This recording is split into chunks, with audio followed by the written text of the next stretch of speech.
बोलो गीता माता की जय। ओम श्री परमात्मने नमः। श्रीमद्भगवद गीता द्वितीय अध्याय 53वां श्लोक। श्रुति विप्रपतिन्नाते यदा स्थास्यति निश्चला समाधा बचला बुद्धिस तदा योगमवाप्स्यसि।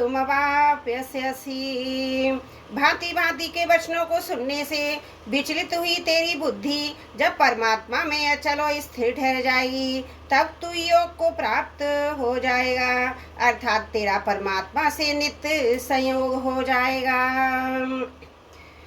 श्रुति विप्रतिपन्ना ते तदा योगमवाप्स्यसि। अर्जुन के मन में ये श्रुति विप्रतिपत्ति है कि अपने गुरुजनों का, अपने कुटुंब का नाश करना भी उचित नहीं है, अपने छात्र धर्म में युद्ध करने का त्याग करना भी उचित नहीं है। एक तरफ तो कुटुंब की रक्षा हो और एक तरफ छात्र धर्म का पालन हो। इसमें अगर कुटुंब की रक्षा करे तो युद्ध नहीं होगा, युद्ध करें तो कुटुंब की रक्षा नहीं होगी। इन दोनों बातों में अर्जुन की श्रुति विप्रतिपत्ति है, जिससे उनकी बुद्धि विचलित हो रही है। अतः भगवान शास्त्रीय मतभेदों में बुद्धि को निश्चल और परमात्मा प्राप्ति के विषय में बुद्धि को अचल करने की प्रेरणा करते हैं। पहले तो साधक में इस बात को लेकर संदेह होता है कि सांसारिक व्यवहार को ठीक किया जाए या परमात्मा की प्राप्ति की जाए। फिर उसका ऐसा निर्णय होता है, मुझे तो केवल संसार की सेवा करनी है और संसार से लेना कुछ नहीं। ऐसा निर्णय होते ही साधक की भोगों से उपरति होने लगती है, वैराग्य होने लगता है। ऐसा होने के बाद जब साधक परमात्मा की तरफ चलता है तब उसके सामने साध्य और साधन विषयक तरह तरह के शास्त्रीय मतभेद आते हैं। इससे मेरे को किस साध्य को स्वीकार करना चाहिए और किस साधन पद्धति से चलना चाहिए, इसका निर्णय करना बड़ा कठिन हो जाता है। परंतु जब साधक सत्संग के द्वारा अपनी रुचि, श्रद्धा, विश्वास और योग्यता का निर्णय कर लेता है अथवा निर्णय न हो सकने की दशा में भगवान के शरण होकर उनको पुकारता है, तब भगवत कृपा से उसकी बुद्धि निश्चल हो जाती है। दूसरी बात, संपूर्ण शास्त्र संप्रदाय आदि में जीव, संसार और परमात्मा, इन तीनों का ही अलग अलग रूपों से वर्णन किया गया है। इसमें विचार पूर्वक देखा जाए तो जीव का स्वरूप चाहे जैसा हो पर जीव मैं हूँ, इसमें सब एक मत है। संसार का स्वरूप चाहे जैसा हो पर संसार को छोड़ना है, इसमें सब एक मत है। और परमात्मा का स्वरूप चाहे जैसा हो पर उसको प्राप्त करना है, इसमें सब एक मत है। ऐसा निर्णय कर लेने पर साधक की बुद्धि निश्चल हो जाती है। मेरे को केवल परमात्मा को ही प्राप्त करना है, ऐसा दृढ़ निश्चय होने से बुद्धि अचल हो जाती है। तब साधक सुगमता पूर्वक योग परमात्मा के साथ नित्य योग को प्राप्त होता है।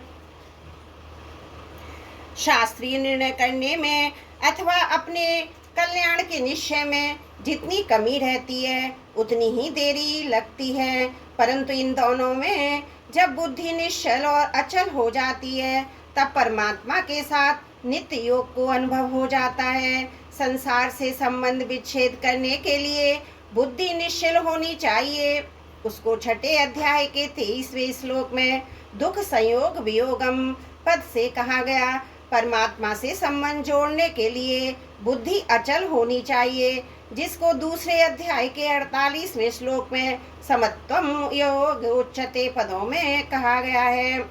तथा योग मवाप्स्यसि पदों से जो योग की प्राप्ति बताई है वह योग ऐसा नहीं, पहले परमात्मा से वियोग था, उस वियोग को मिटा दिया तो योग हो गया। प्रत्युत असत पदार्थों के साथ भूल से माने हुए संबंध का सर्वदा वियोग है, जाने का नाम है। योग है अर्थात मनुष्य की सदा से जो वास्तविक स्थिति परमात्मा से नित्य योग है, उस स्थिति में स्थित होना योग है। वह वास्तविक स्थिति ऐसी विलक्षण है कि उससे कभी वियोग होता ही नहीं, होना संभव ही नहीं। उसमें संयोग, वियोग, योग आदि कोई भी शब्द लागू नहीं होता। केवल असत से माने हुए संबंध को त्याग को ही यहाँ योग संज्ञा दी है। वास्तव में ये योग नित्य योग का वाचक है। इस नित्य योग की अनुभूति कर्मों के द्वारा की जाए तो कर्म योग, विवेक विचार के द्वारा की जाए तो ज्ञान योग, प्रेम के द्वारा की जाए तो भक्ति योग, संसार के लय चिंतन के द्वारा की जाए तो लय योग, प्राणायाम के द्वारा किया जाए तो हठ योग और यम नियम आदि 8 अंगों के द्वारा किया जाए तो अष्टांग योग कहलाता है। परिशिष्ट भाग में मोह के 2 विभाग हैं, मोह कलिल अर्थात सांसारिक मोह और श्रुति विप्रतिपत्ति शास्त्रीय दार्शनिक मोह। स्त्री शरीर पुत्र धन संपत्ति आदि में राग होना सांसारिक मोह है। द्वैत अद्वैत विशिष्टाद्वैत द्वैताद्वैत आदि दार्शनिक मतभेदों में उलझ जाना शास्त्रीय मोह है।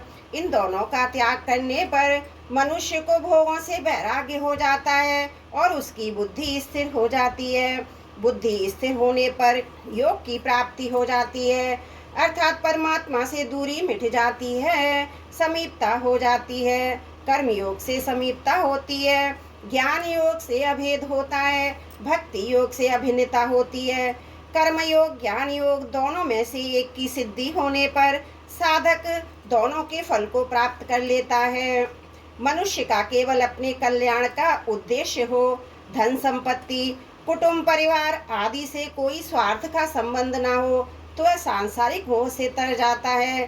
पुस्तकों की पढ़ाई करने का, शास्त्रों की बातें सीखने का उद्देश्य ना हो, प्रत्युत केवल तत्व का अनुभव करने का उद्देश्य हो तो वो शास्त्रीय मोह से तर जाता है। तात्पर्य है कि साधक को ना तो सांसारिक मोह की मुख्यता रखनी है, ना शास्त्रीय मतभेद की मुख्यता रखनी है। किसी भी मत संप्रदाय का कोई आग्रह नहीं रखना। ऐसा होने पर वह योग का, मुक्ति का अथवा भक्ति का अधिकारी हो जाता है। इससे अधिक किसी अधिकार विशेष की जरूरत नहीं है। त्रुटियों के लिए क्षमा चाहती हूँ। द्वितीय अध्याय का 53वां श्लोक समाप्त।